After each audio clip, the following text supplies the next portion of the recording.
3, 2, 1, no ar. Olá, mais uma vez aqui estamos com o nosso programa Alinhando os Ponteiros. Isto mesmo, seus ponteiros estão alinhados para os céus? Estão alinhados para Deus?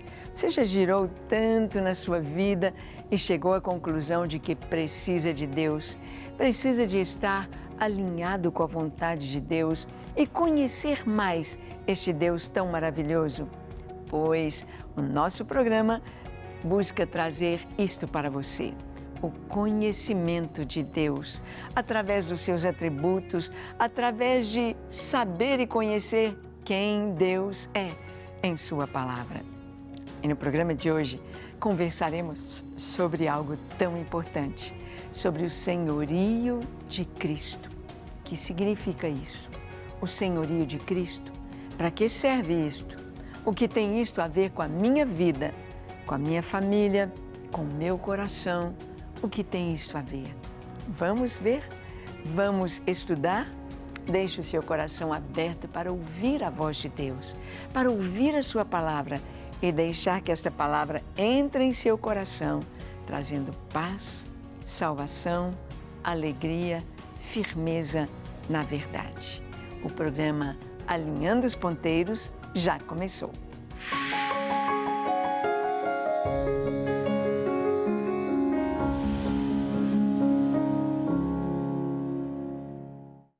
Muito bem, vamos ver então o que significa essa expressão, o senhorio de Cristo. Se você abrir o dicionário, você vai ler o significado ou uma definição para senhorio assim: é o direito de ser senhor de alguma coisa. É domínio, autoridade, posse, domínio, propriedade. Isso é o que nós encontramos no dicionário sobre senhorio. Mas será que Jesus, ele tem posse da minha vida? O domínio da minha vida? Eu sou propriedade de Deus? Exatamente isto. Você vai descobrir que o senhorio de Cristo nas nossas vidas encampa todas as áreas do nosso viver. E não só do nosso viver, mas de toda a terra, de toda a criação. Na terra, debaixo da terra, coisas visíveis e invisíveis e também no universo. Nós vamos ver que o senhorio de Cristo está sobre a igreja. O Senhor é o dono da igreja. O Senhor é quem manda na igreja. O Senhor é quem criou a igreja. Quando a gente fala igreja, nós não estamos falando placas denominacionais e nem endereços. Não, não é isso. Nós estamos falando de um povo salvo. Um povo que crê no Senhor Jesus. Um povo separado que vive para o Senhor. Um povo cujo nome está escrito no livro da vida. Um povo que passou por uma experiência pessoal com Deus. Um povo que tem o Espírito Santo habitando em seu coração e tem um modo, uma cosmovisão cristã da vida. Em 1 Timóteo, capítulo 6, 14 a 16, o apóstolo Paulo nos fala o seguinte. Abra sua Bíblia para você ler conosco. Diz assim: que guardes este mandamento sem mácula e repreensão, até a aparição de nosso Senhor Jesus Cristo, a qual a seu tempo mostrará o bem-aventurado e único, poderoso Senhor, Rei dos reis e Senhor dos senhores, aquele que tem, Ele só, a imortalidade e habita na luz inacessível, a quem nenhum dos homens viu nem pode ver, ao qual seja honra e poder sempre eterno. Amém. Paulo está escrevendo a sua primeira carta a seu discípulo Timóteo. Timóteo vai ocupar o lugar de Paulo na igreja. Timóteo está sendo preparado como um líder e ele diz: guarde um mandamento sem mácula até que Jesus venha. Mantenha a sua vida limpa, em santidade. No tempo você vai ver, você estará servindo ao único e poderoso Senhor. Senhor, Rei dos reis e Senhor dos senhores. Quem é? Jesus. Jesus. Ele é o Rei dos reis, Ele é o Senhor dos senhores. Todo poder está sujeito ao Senhor Jesus. Há um poder tremendo no nome do Senhor. Jesus, ou Yeshua, Yehoshua, significa Salvador. Deus salva. É o que significa este nome em grego, Jesus, em hebraico, Yeshua. Diz assim a palavra de Deus em Filipenses, capítulo 2, de 5 a 11. De sorte que haja em vós o mesmo sentimento que houve também em Cristo Jesus, que, sendo em forma de Deus, não teve por usurpação ser igual a Deus, mas esvaziou-se a si mesmo, tomando a forma de servo. Por isso também Deus o exaltou soberanamente e lhe deu um nome que é sobre todo nome, para que ao nome de Jesus se dobre todo o joelho dos que estão nos céus e na terra e debaixo da terra, e toda língua confesse que Jesus Cristo é o Senhor, para a glória de Deus Pai. Ai, que coisa linda!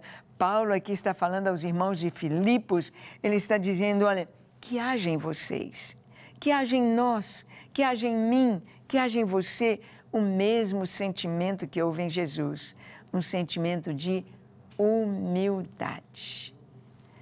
A humildade é uma das virtudes mais recomendadas aqui pelo próprio Senhor. Ele deu exemplo de humildade. Ele se despojou de toda a sua glória. Ele se despojou de todas as prerrogativas como Deus e se fez homem e habitou entre nós. E ele foi obediente. Obediente, ele se esvaziou tomando a forma de servo. Por isso, por causa da obediência de Jesus, indo até a morte, morte de cruz, Deus lhe deu um nome que é sobre todo nome. Não existe um nome acima de Jesus. Ah, não existe. De um ditador, de um imperador, de um grande general, de um grande sábio, de um cientista. Não existe nenhum nome acima do nome de Jesus. O seu nome é sobre todo nome. E esse nome de Jesus, todo joelho vai se dobrar quando ele for proclamado Jesus. Todos se prostrarão no céu, na terra e debaixo da terra. Anjos e seres angelicais santos de Deus, homens salvos e os condenados. E Satanás e seus demônios terão de se prostrar. E toda língua vai confessar que Jesus Cristo é o Senhor, para a glória de Deus Pai. Que poder há neste nome! Jesus, Ele é Senhor de vivos e de mortos. Às vezes a gente acha que Jesus veio, morreu na cruz só para nos salvar. Mas olha o que diz Romanos 14, 8 e 9. Porque se vivemos, para o Senhor vivemos. Se morremos, para o Senhor morremos. Quer pois vivamos ou morramos, somos do Senhor. Foi precisamente para esse fim que Cristo morreu e ressurgiu, para ser Senhor de mortos e de vivos. Às vezes você pergunta a uma pessoa, por que Jesus morreu na cruz? E você responde imediatamente, para nos salvar. Mas a palavra está dizendo aqui que não foi só para isso, não. Ele nos salva para ser o nosso Senhor. Ele nos salva para que estejamos debaixo da sua proteção, do seu nome, eu e você.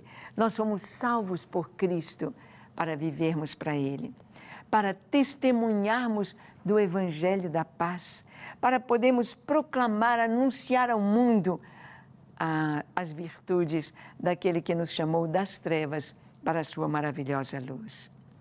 Nós fomos salvos para pertencermos ao Senhor, para andarmos com o Senhor, para que Ele possa ser realmente o Senhor das nossas vidas e nos guiar e nos orientar, nos alimentar, nos proteger.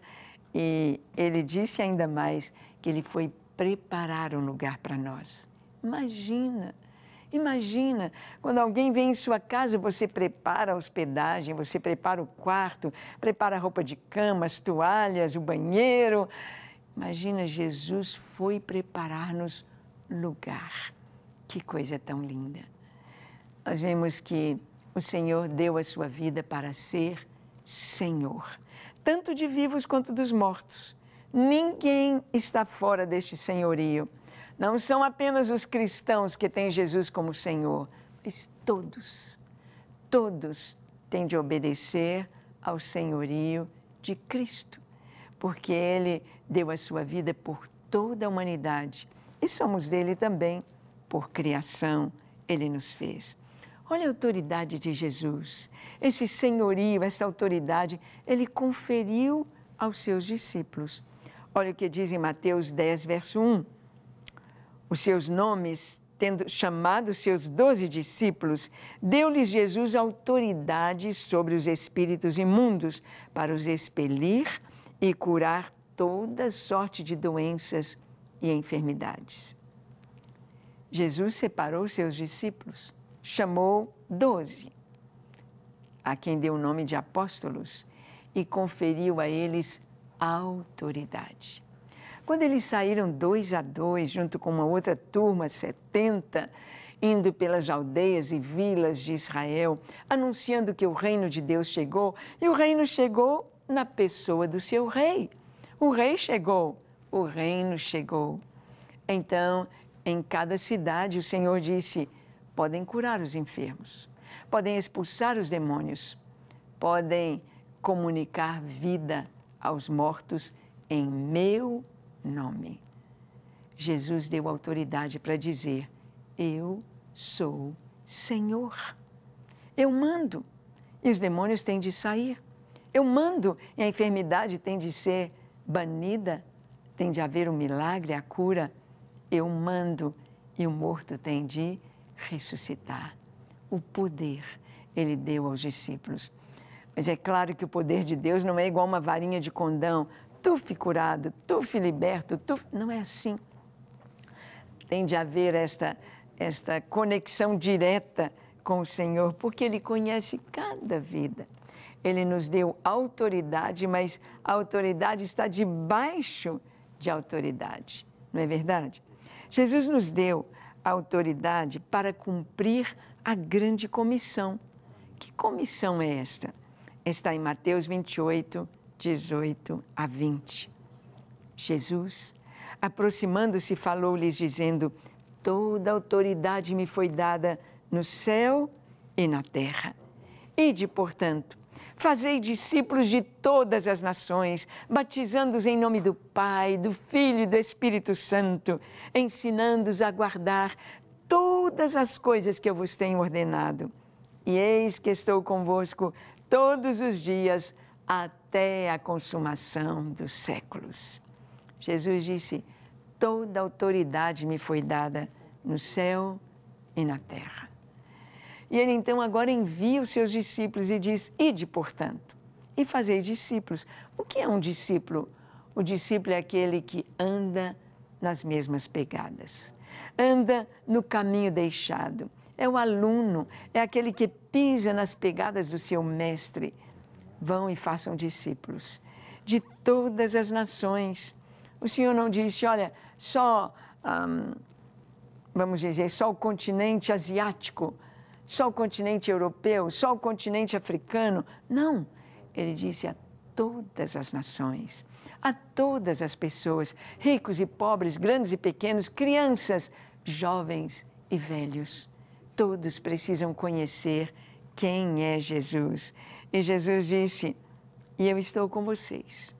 A autoridade é minha, eu estou com vocês todos os dias, até a consumação dos séculos. Até o tempo que Deus disse, é até aqui que a terra vai. Agora, novo céu, nova terra. Agora um novo tempo, até a consumação dos séculos. O Senhor está conosco. E nós sabemos que Jesus, Ele nos deu autoridade, nos deu a vida eterna. Vamos ver um pouco o que a Bíblia fala sobre a autoridade de Jesus e a vida eterna? João 17, de 1 a 3. Neste capítulo 17 do Evangelho de João, Jesus está fazendo uma oração. Ele está terminando o seu, podemos dizer assim, o seu tempo aqui na terra, de ensino, de vida, de cura, e ele estará naquela noite sendo preso, sendo julgado, e no dia seguinte, pela manhã, sendo açoitado e à tarde crucificado. Haverá de morrer no dia seguinte e ressuscitar ao terceiro dia depois de sepultado. Então Jesus fala com o Pai, apresenta ao Pai um relatório do seu trabalho, da sua vida e faz a sua oração sacerdotal. Jesus diz assim, está escrito assim: tendo Jesus falado estas coisas, levantou os olhos aos céus e disse: Pai, é chegada a hora. Glorifica teu Filho, para que o Filho te glorifique a ti. Assim como tu lhe conferiste autoridade sobre toda a carne, a fim de que ele conceda a vida eterna a todos os que lhe deste. E a vida eterna é esta, que te conheçam a ti, como único Deus verdadeiro, e a Jesus Cristo, a quem enviaste. Jesus está dizendo ao Pai sobre a autoridade dele, sobre o ensino dele, sobre a tarefa dele, anunciar o Pai, anunciar o enviado do Pai. E isso traz vida eterna. A vida eterna é esta, que te conheçam a ti, como único Deus verdadeiro, e a Jesus Cristo, a quem enviaste. Os judeus reconhecem a primeira parte, eles reconhecem Deus, o Pai, o Criador, como o único Deus verdadeiro, o grande eu sou, o Deus de Abraão, de Isaque e de Jacó. Mas eles não reconhecem o Filho, apesar de Jesus estar dentro de todas as profecias do Antigo Testamento. Todas se cumpriram em Jesus. Todas. Nascer em Belém, nascer de uma virgem, ir para o Egito, voltar do Egito, morar em Nazaré, curar, abrir os olhos aos cegos, curar coxos, limpar leprosos, ressuscitar mortos, ser cheio do Espírito Santo, ensinar por parábolas e fazer sinais, prodígios, maravilhas, como ele andou sobre as águas, fez parar a tempestade, o vento, as ondas, tudo isso cumprindo profecias. E que deveria, conforme o Salmo 22 e Isaías 53, morrer na cruz, ter as suas mãos e os seus pés transpassados, onde pessoas não do seu povo iriam repartir as suas vestes, lançar sortes sobre a sua túnica. Era impossível, pela matemática, a lei da probabilidade, era impossível uma pessoa nela se cumprirem, vamos colocar assim, 5 profecias. Mas Jesus, são cerca de 300 profecias. Até que ele seria traído pelo amigo, até que ele seria vendido por 20 moedas de prata, até que o dinheiro da traição, o preço da traição, iria comprar um campo do oleiro. Tudo profetizado. Até que o seu túmulo seria de um rico, que eles iriam designar a sua sepultura com os perversos, ele deveria ser lançado numa vala comum com aqueles 2 ladrões, ao lado dos quais foi crucificado, no meio entre eles, e ele esteve com o rico na sua morte. A sua ressurreição profetizada. Jesus, a vida eterna é conhecer o Pai. Sim, os judeus conhecem o Pai, mas é conhecer Jesus, a quem o Pai enviou. É conhecer Jesus, o Filho de Deus, o Messias prometido, o Messias cheio do Espírito Santo e que cumpriu toda a palavra de Deus. Isto é a vida eterna. E Jesus, com a sua autoridade, nos conferiu a vida eterna. Que coisa linda! Jesus tinha autoridade para ensinar. Isto é o senhorio de Cristo, ele tinha autoridade para ensinar. Mateus 7, 28 e 29 nos diz, quando Jesus acabou de proferir estas palavras, estavam as multidões maravilhadas com a sua doutrina, porque ele as ensinava como quem tem autoridade e não como os escribas. O ensino de Jesus era cheio de autoridade. O ensino de Jesus dizia, ouviste o que foi dito aos antigos, ouviste o que Moisés falou, ouvistes a lei, eu, porém, vos digo. Lá está escrito, não matarás, mas eu digo a vocês, quem xingar o seu próximo, quem chamá-lo de tolo, de burro, de idiota, de retardado, é réu do fogo do inferno. É réu. Ele não sabe o que ele está fazendo dos seus lábios, dos lábios de um homem ou uma mulher de Deus, não procedem xingamentos. Ouviste o que foi dito? Jesus tinha autoridade para ensinar. E Jesus tinha autoridade para perdoar pecados. Oh, olha bem o que está escrito aqui em Mateus 9, de 6 a 8. Ora, para que saibais que o Filho do Homem tem sobre a terra autoridade para perdoar pecados, disse então ao paralítico, levanta-te, toma o teu leito e vai para a tua casa. E levantando-se, partiu para a sua casa. Vendo as multidões possuídas de temor, glorificavam a Deus, que dera tal autoridade aos homens. É a história daquele paralítico que os seus amigos o levaram, 4 amigos abriram o teto na casa onde Jesus estava, desceram o seu amigo por aquela maca, aquela cama, não é? E Jesus disse, filho, teus pecados estão perdoados. Todo mundo ficou assustado. Quem pode perdoar pecados? Só Deus. Só Deus. Porque o salário do pecado é a morte. Para perdoar é necessário sangue derramado. Sangue derramado.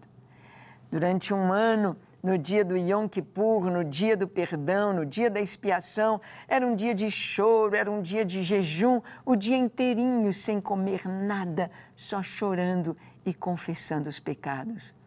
Então, sangue era derramado, animais eram imolados, o sangue aspergido sobre o altar. E, nesse dia, uma vez por ano, o sumo sacerdote entrava no Santo dos Santos, onde estava a Arca da Aliança, a presença de Deus, para ali fazer expiação pela nação, pelo povo. Sangue.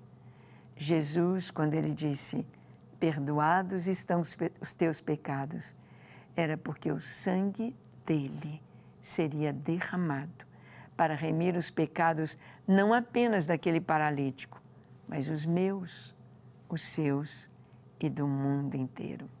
Jesus tem autoridade para perdoar. E nós vamos ver a autoridade de Jesus e o batismo de João.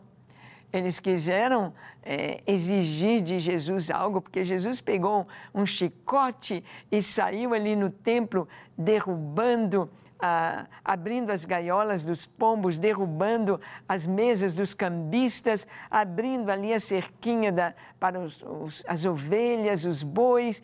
E Jesus julgou aquilo tudo, aquele esquema de mercado. Ele destruiu tudo aquilo. E eles vieram com muita ira. Quem é esse homem? O que ele está fazendo? Mateus 21, de 23 a 25. E chegando-se ao templo, acercaram-se dele, pois estava já ensinando. Os príncipes dos sacerdotes e os anciãos do povo, dizendo, com que autoridade fazes isto? E quem te deu tal autoridade? E Jesus, respondendo, disse-lhes, eu também vos perguntarei uma coisa. Se me disserdes, também eu vos direi com que autoridade faço isto. O batismo de João, de onde era? Do céu ou dos homens? E pensavam entre si, dizendo, se dissermos do céu, ele nos dirá, então por que não crestes? Se dissermos dos homens, tememos o povo, porque todos consideram João como profeta.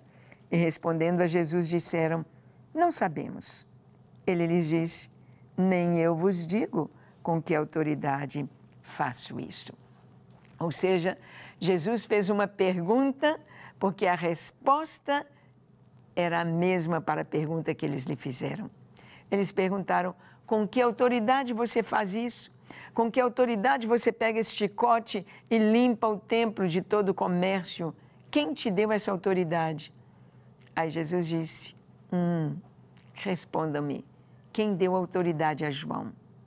Se eles dissessem, foi Deus, era a mesma resposta para Jesus, Deus.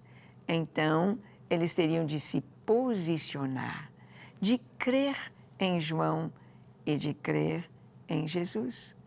E se eles dissessem, não era de Deus a autoridade de João, eles sabiam que o povo entendia e sabia e aprovava João Batista como profeta. É isto mesmo. Nós temos de nos posicionar diante da autoridade de Jesus, o senhorio de Jesus. É só o nome de Jesus que os demônios saem. É só o nome de Jesus que uma pessoa é liberta, endemoniada, presa, em aliança com as trevas. Só Jesus, o nome de Jesus, pode livrar. E aí você tem de se posicionar, se Ele vai ser o seu Senhor ou não. Se Jesus é o nosso Senhor, nosso nome está lá no céu, nós temos a alegria, a presença dEle e a salvação. Mas se nos posicionamos contra Jesus, não há salvação para nós. Não temos vida eterna, não temos nossos nomes escritos lá. É Jesus que vai definir isto de acordo com a nossa resposta, se cremos ou não. Vamos ver que o reino de Jesus é um reino eterno. O senhorio de Cristo não é só aqui para aqui e agora, é eterno, é para todo sempre. Olha o que está escrito em Lucas 1, 32 e 33, quando o anjo anuncia a vinda do Messias. Este será grande e será chamado Filho do Altíssimo. Deus, o Senhor, lhe dará o trono de Davi, seu pai, e ele reinará para sempre sobre a casa de Jacó, e o seu reinado não terá fim. Essa foi a palavra anunciada quando Jesus veio ao mundo.